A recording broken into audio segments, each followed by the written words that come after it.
أعوذ بالله من الشيطان الرجيم. بسم اللہ الرحمن الرحیم. حضرت محمد صلی اللہ علیہ وآلہ وسلم نے فرمایا، وضو ہو یا نہیں ہو، ہر وقت یہ تسبیح لازمی پڑھا کرو. یہ تسبیح قبر کے عذاب کو روکتی ہے، جہنم سے بچاتی ہے، ماں باپ کی بخشش ہوگی، اولاد پر کوئی مصیبت نہیں آتی، گناہوں کو مٹا دے، قضا نمازیں معاف فرما دے. یہ وہ تسبیح ہے. محترم ناظرین، آج آپ کی خدمت میں ایک ایسی تسبیح کا عمل لے کر آیا ہوں کہ اگر آپ کا وضو ہو یا نہیں ہو، یہ مبارک تسبیح آپ کسی بھی حالت میں پڑھ سکتے ہیں.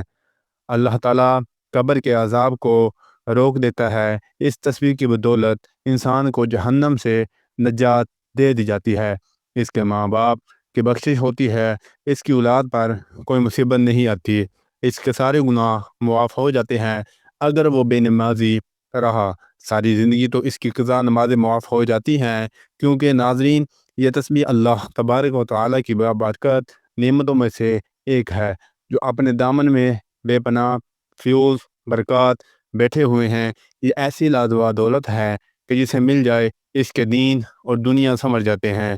یہ تسبیح پڑھنے کی برکت کا اندازہ اس بات سے ہو رہا ہے کہ رب العزت یہ تسبیح پڑھنے والے کو جہنم سے نجات دے دیتا ہے، اس کے قبر کے عذاب کو روک دیا جاتا ہے، اس کے ماں باپ کی بخشش ہو جاتی ہے اور اولاد پر مصیبتیں نہیں آتی، اور اس کی قضا نمازیں معاف ہو جاتی ہیں. تو اس بابرکت تسبیح کے بارے میں جاننے کے لیے گزارش ہے کہ ہمارے اس ویڈیو کو مکمل دیکھا کریں.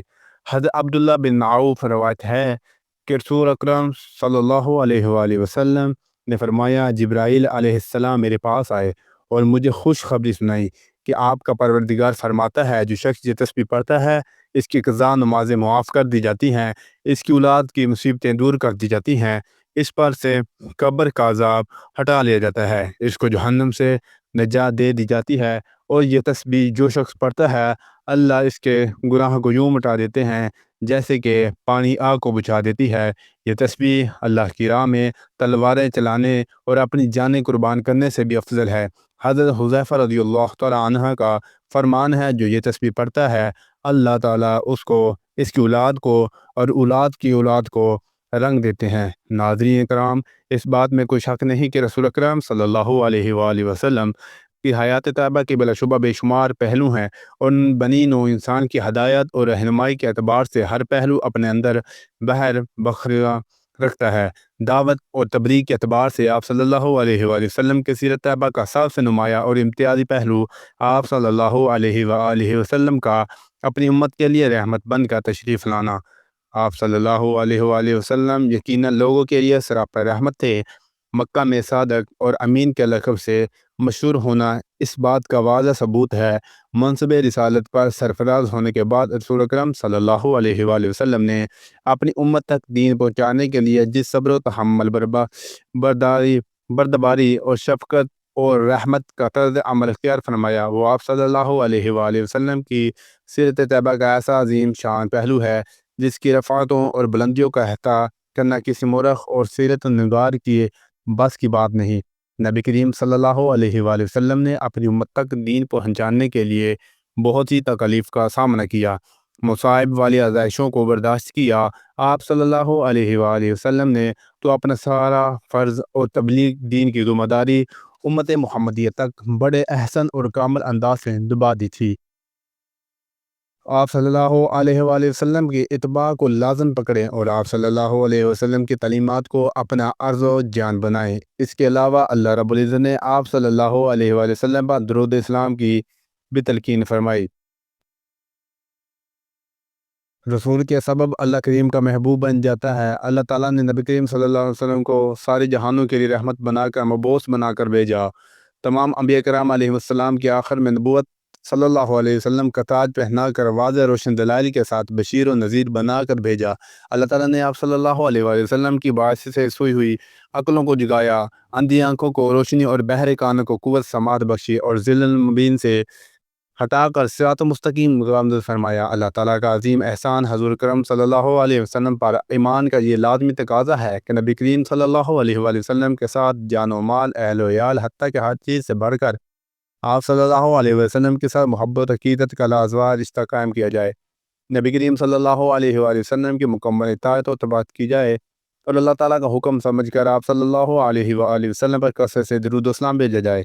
درود و اسلام ایسی لازوال دولت ہے کہ جسے مل جائے اس کی دین اور دنیا سمر جاتے ہیں۔ ناظرین، درود و اسلام حضور نبی اکرم صلی اللہ علیہ وسلم کی تعریف، اللہ تعالیٰ کی رحمت کا خزانہ، گناہوں کا کفارہ، بلندی درجات کا زاویہ، قرب خداوندی کا آئینہ، خیر و برکت کا سینہ، تنگ و دستی کا علاج، جنت میں لے جانے کا سبب اور دوزخ سے نجات پانے کا ذریعہ ہے۔ سورۃ الاحزاب میں ارشاد خداوندی ہوتا ہے کہ بے شک اللہ تعالیٰ اور اس کے فرشتے نبی کریم صلی اللہ علیہ وآلہ وسلم پر رحمت بھیجتے ہیں۔ اے ایمان والو، تم بھی حضور اکرم صلی اللہ علیہ وسلم پر درود بھیجو اور خوب سلام بھیجو۔ اس آیات میں اللہ تعالیٰ نے مسلمانوں کو یہ حکم دے دیا کہ وہ رسول اکرم صلی اللہ علیہ وسلم پر اپنا درود اسلام بھیجا کریں، مگر اس کی تعبیر فرمائی کہ پہلے اللہ تعالیٰ نے خود اپنا اور اپنے فرشتے کا رسول صلی اللہ علیہ وآلہ وسلم پر درود بھیجنے کا ذکر فرمایا، اس کے بعد مومنین کو اس کا حکم دیا۔ آپ صلی اللہ علیہ وسلم کے شرف اور عظمت کو بیان فرمایا کہ جس کام کا مسلمانوں کو حکم دیا جائے وہ کام ایسا ہے، خود اللہ تعالیٰ اور اس کے فرشتے بھی وہ کام کیا کرتے ہیں۔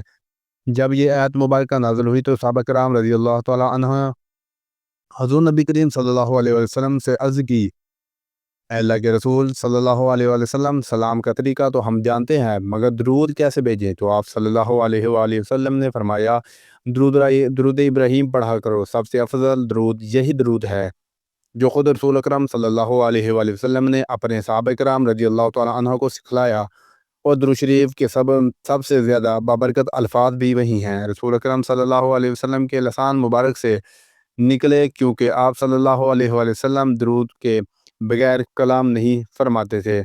تو محترم ناظرین، حضرت عبداللہ بن مسعود رضی اللہ تعالیٰ عنہ سے روایت ہے، وہ فرماتے ہیں کہ جب تم رسول صلی اللہ علیہ وسلم پر درود بھیجو تو اچھے طریقے سے درود بھیجو۔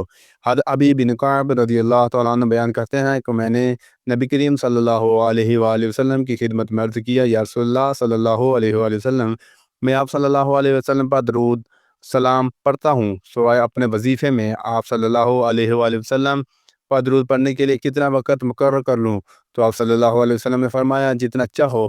میں نے عرض کیا، چوتھا حصہ؟ آپ صلی اللہ علیہ وسلم فرمایا، جتنا چاہو، اور اگر اس سے زیادہ پڑھو گے تو وہ تمہارے لیے بہتر ہے۔ میں نے عرض کی، یا رسول اللہ صلی اللہ علیہ وسلم، کیا آدھا حصہ؟ آپ صلی اللہ علیہ وسلم نے فرمایا، اگر اس سے زیادہ پڑھو گے تو وہ تمہارے لیے بہتر ہے۔ میں نے عرض کیا، یا رسول اللہ صلی اللہ علیہ وسلم، کیا دو تہائی؟ تو آپ صلی اللہ علیہ وسلم نے فرمایا، جتنا چاہو، اور اگر اس سے زیادہ پڑھو گے تو وہ تمہارے لیے بہتر ہے۔ میں نے عرض کیا، یا رسول اللہ صلی اللہ علیہ وآلہ وسلم، درود وہی پڑھتا رہا ہوں۔ تو آپ صلی اللہ علیہ وآلہ وسلم نے فرمایا، تب تمہاری پریشانی دور کرنے کے لیے یہ کافی ہوگا اور تمہارے گناہ معاف کر دیے جائیں گے۔ محترم ناظرین، اس تسبیح کے بہت سے فضائل اور برکات ہیں۔ حضرت عبد الرحمن بن عوف سے روایت ہے کہ نبی کریم صلی اللہ علیہ وسلم باہر تشریف لائے اور آپ صلی اللہ علیہ وسلم کے پیچھے چلا، یہاں تک کہ آپ صلی اللہ علیہ وسلم کھجور کے باغ میں داخل ہو گئے۔ پھر آپ صلی اللہ علیہ وآلہ وسلم نے سجدہ فرمایا اور بہت طویل سخت سجدہ فرمایا، یہاں تک کہ مجھے خوف ہوا کہ اللہ تعالیٰ نے آپ صلی اللہ علیہ وآلہ وسلم کو وفات دے دی، یا آپ صلی اللہ علیہ وسلم کی روح قبض فرما لی۔ پھر میں نبی کریم صلی اللہ علیہ وسلم کے قریب آیا تھا تاکہ قریب سے دیکھوں۔ پھر آپ صلی اللہ علیہ وسلم نے اپنا سر مبارک اٹھایا اور فرمایا کہ بے شک جبرائیل علیہ السلام نے مجھے بتایا کہ کیا میں آپ صلی اللہ علیہ وآلہ وسلم کو یہ خوشخبری سنا دوں کہ بے شک اللہ تعالیٰ یہ فرماتا ہے کہ جو آپ صلی اللہ علیہ وآلہ وسلم پر درود بھیجے گا میں اس پر رحمت نازل کروں گا، جو آپ صلی اللہ علیہ وسلم پر سلام بھیجے گا میں اس پر سلامتی نازل کروں گا۔ جو بندہ روز ایک تسبیح درود پاک پڑھنے کا اپنا معمول بنا لے تو انشاءاللہ وہ بندہ اللہ کا اور اللہ کے نبی کا سب سے پیارا بندہ ہوگا، حضور نبی کریم صلی اللہ علیہ وآلہ وسلم کا سب سے پیارا امتی کہلائے گا، جسے نہ صرف زمین پر پسند اور مقبول کیا جائے گا بلکہ آسمان میں بھی وہ سب کی آنکھوں کا تارا ہوگا۔ حضور نبی اکرم صلی اللہ علیہ وسلم نے فرمایا کہ جو مجھ پر پورے دل اور یقین سے صرف ایک بار درود پاک پڑھتا ہے تو اللہ پاک اس پر اپنی 10 رحمتیں نازل فرماتا ہے، 10 درجے بلند کرتا ہے اور 10 گناہ اس کے بدلے سے معاف فرما دیتا ہے۔ تو یہ درود پاک ہے جو آپ صلی اللہ علیہ وسلم کو سب سے زیادہ محبوب ہے۔ حضرت عبد الرحمن بن ابی اللہ کہتے ہیں کہ مجھ سے کعب بن حجرہ رضی اللہ تعالیٰ عنہ سے ملے اور فرمایا کہ کیا میں تمہیں ایسا وظیفہ نہ بتاؤں یا ایسا تحفہ نہ دوں جسے میں نے نبی کریم صلی اللہ علیہ وسلم سے سنا ہے؟ اور میں نے عرض کی کہ ضرور دیجیے۔ تو انہوں نے کہا درود ابراہیم پڑھو، یعنی درود پاک ہم نماز میں پڑھتے ہیں۔ تو ناظرین یہ تسبیح درود پاک کی ہے۔ جو بندہ درود شریف پڑھے اللہ تعالیٰ اس بات سلام بھیجتے ہیں۔ ناظرین آپ جتنی نمازیں پڑھ لیں، روزے رکھ لیں، نماز تمام نیک اعمال و احکامات اور جو ہم کریں وہ سب ہم اللہ تبارک و تعالیٰ کے لیے کریں۔ یہ تمام اعمال بھی اللہ تعالیٰ قبول فرمانے والے ہیں، لیکن آپ صلی اللہ علیہ وآلہ وسلم پر درود شریف بھیجنا ایک ایسا عمل ہے جو صرف ہونٹ ہلانے سے بھی قبول ہو جاتے ہیں، بلکہ یہ ایک ایسا ذکر ہے جو کبھی رد نہیں ہوتا، اللہ تعالیٰ کی بارگاہ میں قبول ہوتا ہے۔ باقی جو عبادات کی جاتی ہیں ان کے بارے میں ہم یہ نہیں کہہ سکتے یہ مقبول ہے کہ نہیں۔ اللہ تعالیٰ قرآن پاک میں فرماتا ہے کہ تم ایک نیکی کرتے ہو تو ہم تمہیں اس کا 10 گنا اجر دیتے ہیں۔ تو درود شریف پڑھنا تو ایک نیکی ہے، اور اس سے بڑی نیکی کیا ہو سکتی ہے؟ حضرت ابو ہریرہ رضی اللہ تعالیٰ عنہ سے روایت ہے کہ آپ صلی اللہ علیہ وآلہ وسلم نے فرمایا جس نے مجھ پر ایک مرتبہ درود بھیجا اللہ تعالیٰ اس پر 10 رحمتیں نازل فرمائے گا۔ اللہ تعالیٰ کا ایک بہت بڑا احسان ہے کہ اس کی ذات پاک نے ہمیں اپنے حبیب مصطفیٰ صلی اللہ علیہ وآلہ وسلم کا امتی بنایا، اور ہمارے دلوں کو آپ صلی اللہ علیہ وآلہ وسلم کی محبت اور آپ صلی اللہ علیہ وآلہ وسلم کی غلامی کا شرف بخشا۔ الحمدللہ کہ اللہ تعالیٰ نے ہمیں سلسلہ نبوت رسول اکرم صلی اللہ علیہ وسلم سے منسلک فرمایا۔ آپ صلی اللہ علیہ وآلہ وسلم کے آخری نبی ہیں، اور آپ صلی اللہ علیہ وآلہ وسلم کی بدولت آج ہم اور آپ مسلمان ہیں، اور آپ صلی اللہ علیہ وسلم کی بدولت دین اسلام دنیا میں پھیلا۔ تو بحیث یہ امتی ہر مسلمان کا یہ دینی ایمانی فریضہ ہے کہ ہم آپ صلی اللہ علیہ وآلہ وسلم پر کثرت سے درود اسلام بھیجیں، آپ صلی اللہ علیہ وآلہ وسلم کو درود اسلام کا تحفہ پیش کریں۔ رسول اکرم صلی اللہ علیہ وآلہ وسلم پر درود اسلام کی فضیلت اور اہمیت اتنی زیادہ ہے کہ اللہ تعالیٰ نے خود قرآن کریم میں فرمایا کہ اللہ اور اس کے فرشتے درود سلام بھیجتے ہیں آپ پر۔ تو اے ایمان والو تم بھی آپ صلی اللہ علیہ وآلہ وسلم پر درود بھیجو۔ تو ناظرین روزانہ چلتے پھرتے درود پاک لازمی پڑھا کریں، کم سے کم 300 مرتبہ درود پاک پڑھ لیا کریں، کیونکہ یہ 300 بار درود پاک پڑھتا ہے اس کے گھر سے محتاجی دور کر دی جاتی ہے، اللہ اس کے گھر سے پریشانی کو دور کر دیتا ہے، بیماری کو دور کر دیتا ہے، اس کی اولاد سے مصیبتوں کو دور کر دیتا ہے، عذاب قبر اور جہنم سے نجات دے دی جاتی ہے، قضا نمازیں معاف ہو جاتی ہیں، تمام پریشانیاں دور ہو جاتی ہیں، کیونکہ اللہ اپنے بندوں کو اپنی رحمت کی چادر میں ڈھانپ لیتا ہے۔ تو ایک مرتبہ ثواب کے لیے میرے ساتھ بھی درود پاک پڑھ لیں۔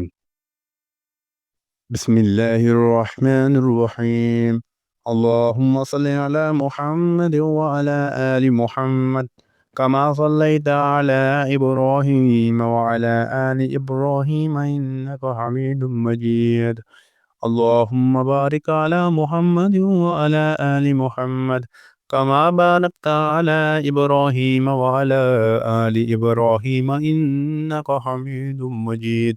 تو آپ نے اس تسبیح کو لازمی پڑھنا ہے، آپ دن میں جب چاہیں جیسے چاہیں آپ کو وقت مل جائے، چلتے پھرتے اٹھتے بیٹھتے کم سے کم 100 مرتبہ لازمی درود پاک کا عمل کریں۔ اگر آپ زیادہ پڑھنا چاہتے ہیں تو زیادہ سے زیادہ بھی اس عمل کو کیا جا سکتا ہے، کیونکہ اس کے پڑھنے سے اللہ تبارک و تعالیٰ کی رحمت اور خوشنودی حاصل ہوتی ہے، دنیا کے تمام کاموں میں آسانی پیدا ہوتی ہے، اور قدم قدم پر اللہ کی مدد حاصل ہوتی ہے، تمام حاجات پوری ہوتی ہیں، حضور صلی اللہ علیہ وسلم کی شفاعت واجب ہوتی ہے، رزق کی تنگی دور ہوتی ہے، مال و اسباب میں برکت پیدا ہوتی ہے، درود پاک پڑھنے والے کے لیے گناہ معاف ہو جاتے ہیں، قضا نمازیں معاف ہو جاتی ہیں، عذاب قبر اور جہنم سے نجات مل جاتی ہے، درجات بلند ہوتے ہیں، اور زندگی کی تمام منزلیں آسان ہو جاتی ہے، خاتمہ ایمان پر ہوتا ہے، دونوں جہانوں میں کامیابی ملتی ہے۔ اللہ تعالیٰ پابندی کے ساتھ ہمیں درود شریف پڑھتے رہنے کی توفیق عطا فرمائے، تا حشر اس کی برکت نصیب فرمائے، آمین۔ تب اللہ تبارک و تعالیٰ سے دعا ہے کہ نیکی کی بات کو سننے اور اس پر عمل کرنے کی طاقت اور توفیق عطا فرمائے، آمین